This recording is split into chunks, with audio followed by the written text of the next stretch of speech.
Changing tide. Slap. I wipe the bloody remains down my leg and turn to grab the air guard, suddenly caught in the glow of the afternoon sun, dressing the foreshore in a cloak of gold.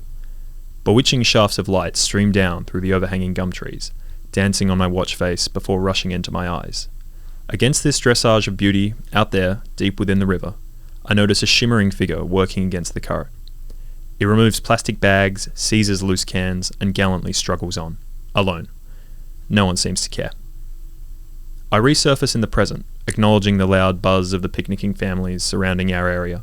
These people are focusing on the important things in life, Sunday papers and the rising scent of their sizzling sausages on their clean heat barbies.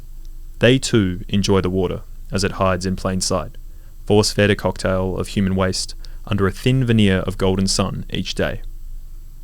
Sprawled around me in an arc are salads, sandwiches, pies and pasties, and a basket of oranges. Red cherries burst from their plastic coffins, and juice from an enormous watermelon begins to trickle from an upturned container. It runs down and wets my bum. Meters away, the river feasts on the very chemicals that swelled these fruits to their tasty and exquisite best. Yum.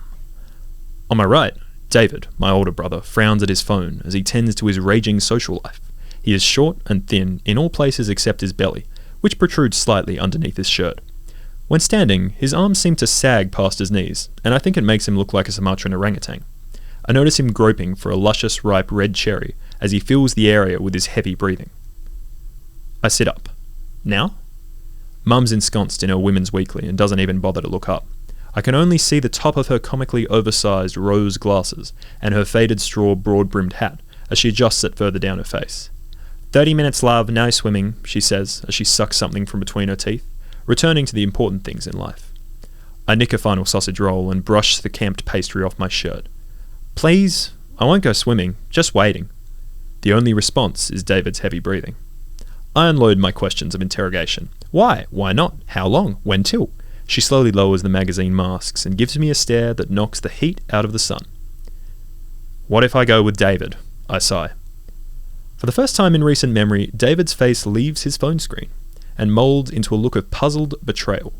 Amongst the gulp of the river, I hear my mum exhale a solitary yes.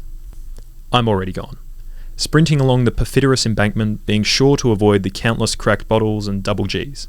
A sort of 30-metre sprint completed on alternating legs. Promptly, I realise I've forgotten David and rush back, pulling him away mid-argument with Mum.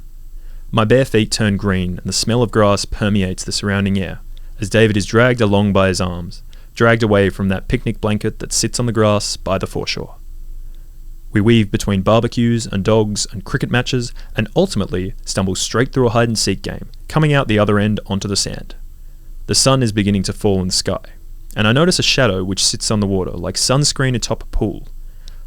A cold gust of wind pushes against me, and I look ahead to the city, the old brewery, the cars and the boats. The lone swimmer is just a speck now, still struggling valiantly against the pool of the water. Are we at the river or the ocean? I ask.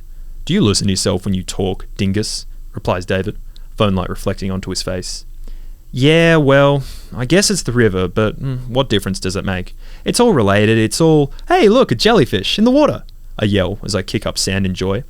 David is so thrilled he doesn't even budge his gaze.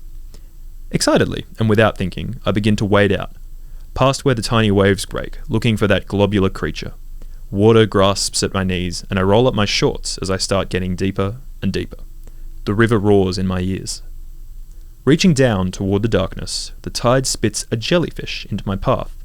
I smile excitedly as it slaps into my grasp. It's cold and slimy and foreign. I turn around and call for David, but he's out of sight. Even the lone swimmer is gone. I look down and focus on the thing that now occupies my hand, still cold and still slimy. I see its unnatural red colour. I notice its sagging tentacles blotched with boils and how slender the entire thing is. Disgusted, it falls ungraciously in a heap back under the water, leaving nothing behind but that slimy sensation. I scrub my hands in the water, but they won't come clean. Unsure, I just stand there awkwardly in the tide. Slowly, I begin to clamber back ashore, trying to shut out the putrid smell of decay that shadows me. Backing away from the river, I run. Back through the hide-and-seek circle across the cricket match, past the dogs, between the barbecues and through crowds. Returning, I sit next to Mum and hide my face behind a magazine, trying to focus only on the smell of sausages.